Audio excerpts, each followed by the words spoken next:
nice piece of functionality we have is to look now at all the different forms and punches and see what the overall pressures are. So here I just adjusted it to tons. We can zoom up on each one of those punches, and this gives us an idea of what it's actually going to take to stamp this strip. And this is a very handy tool of finding out what the die tip is and making sure that there's a good balance from left to right, end to end. So now we're ready to go into our tool design wizard. So I'll just switch over to that particular wizard. And let's go and get a die set. Now this is our first glimpse at what we have inside of the catalogs. The catalogs can be catalogs that would come from a supplier, like you see here, your Danley and Dayton catalogs, your Missimi catalogs. This is an ongoing list all the time as we're having more and more catalogs being added to it. Some of these are custom for just our specific needs of a customer or things that can be shared. Also, you see we have different components. We could have assemblies as catalogs, a rocker assembly, a cam pierce unit, in this case a die set. So the entire die set is going to be loaded here through our catalog. It's just a matter now of having the configuration the way we want it. So it would be the way you do your dies. We may have dies that they do a little differently. I'm going to tell it that I just simply want to position this particular die set right here at the beginning edge of the strip. And as it loads, it sizes itself per the strip. Alright, so the die steel width that you see is established by the width of the strip. And then from there, the rest of the components are sized based upon simple rules. Like there's a gap between my material guide and my stripper, and that stripper plate is big enough to cover the width of the strip. Likewise, distance away that establishes the overall size of the die. You notice here I'm using a formula to establish the overall length, which I gather here back in our setup. Pull downs can be created in a setup to establish the different thicknesses that we commonly use per each plate. As I make changes, here I'm changing the length of one of the die steels, and as it updates, you notice that other things linked to it update. So if I'm going to change the length of the die steel, it makes sense I change the length of the material guide. If I change the length of the retainer plate from punch retainer, then I'd also change the length of the stripper plate. So these simple common rules can be established and used throughout the setup, making things a lot easier to adjust, very customizable. The use of rules, use of pull downs, automatic rounding up, rounding down.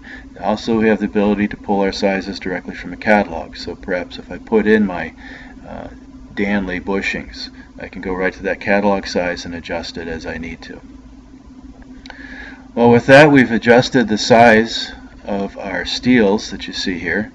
And now I'm just going to turn the punch off, and you can see the strip lying nicely on top of the die steel. Right.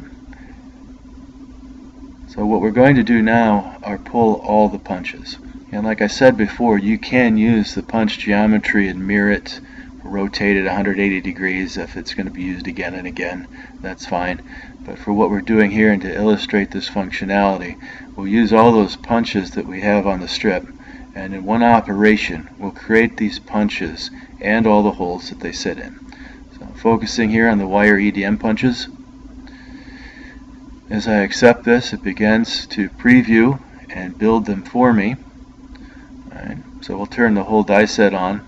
There you can see how it's extended now past the coil steel, so it shows me what my shear distance is going to be through that coil. Alright, and as we build this, it'll build the pockets that it sits in on the punch side and also the clearances on the die side.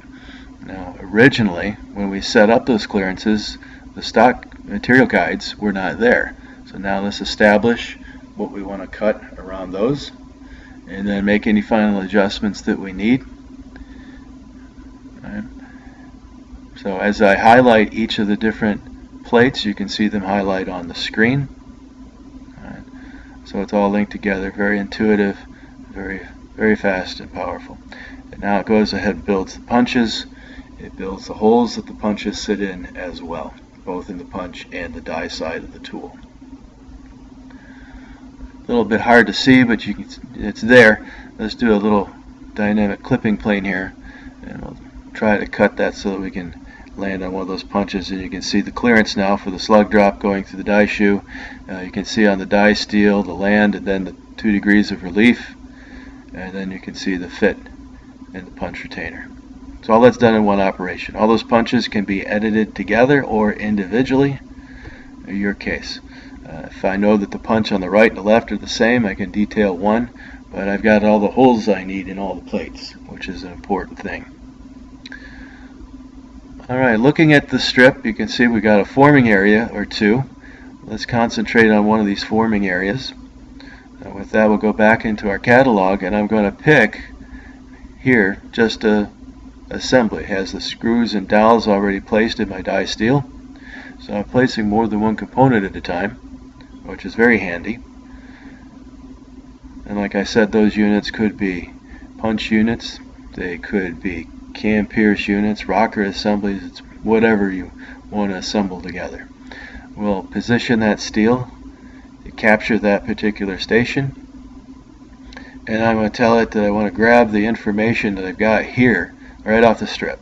So I'm working on the die side, creating a piece of die steel that's going to form that station for me. There's a lot on the screen, so let's just open up that individual component now. Everything is still there, I'm just looking at one part. Makes it much more easier to work with. Alright. Blanking off the steel, we can work with what we're going to cut it back by. Here I'm just going to simplify my shape a bit. Alright, so we don't need those faces surrounding us. And what we'll do is now extend this outer edge all the way around like you see here. So I capture that edge, use my extension tool, something plenty big enough that will get out past the outside of my block. Now let's do along this other edge. We'll simply chain from side to side. You notice there's a little notch left in there.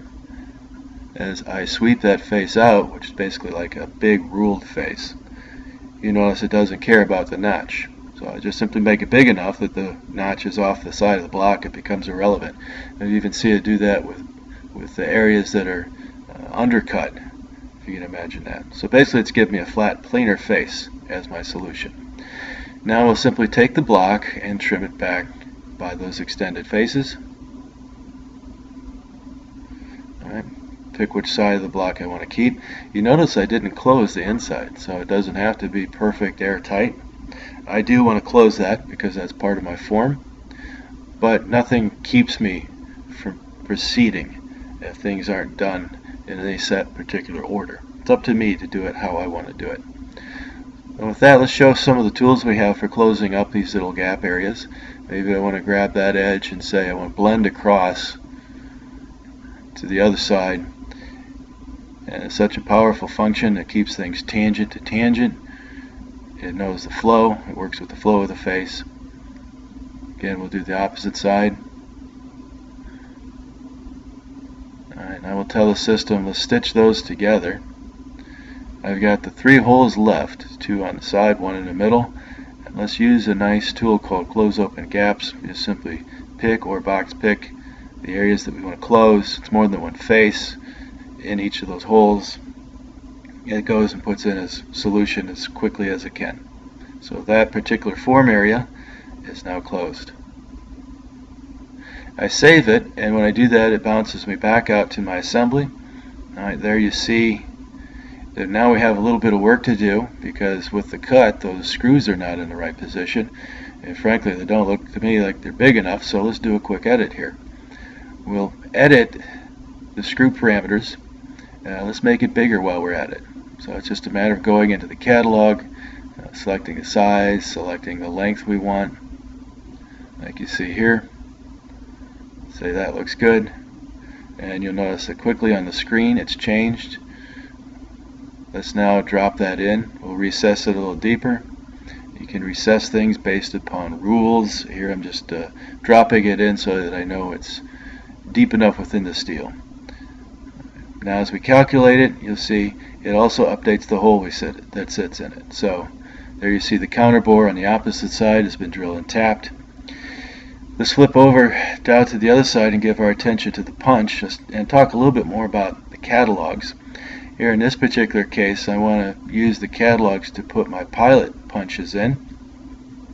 So those are going to sit in the retainer plate. I'll simply hop on over into our catalog. There I'm picking just a straightforward pilot punch. To do a little bit more work so you can see how easy it is to edit this. Of course, with the pilot, you're picking your diameter, your body diameter, the overall length, and then the p-value. So all that is established based upon whatever type of catalog you're using. Here I'm using a TIPCO catalog. Could just as well be a Dayton catalog, you name it. Alright, so we're working off the back of our retainer plate, and I'm using the locations right off of the strip. So that's where the first one went. That's the next one, and on down the line.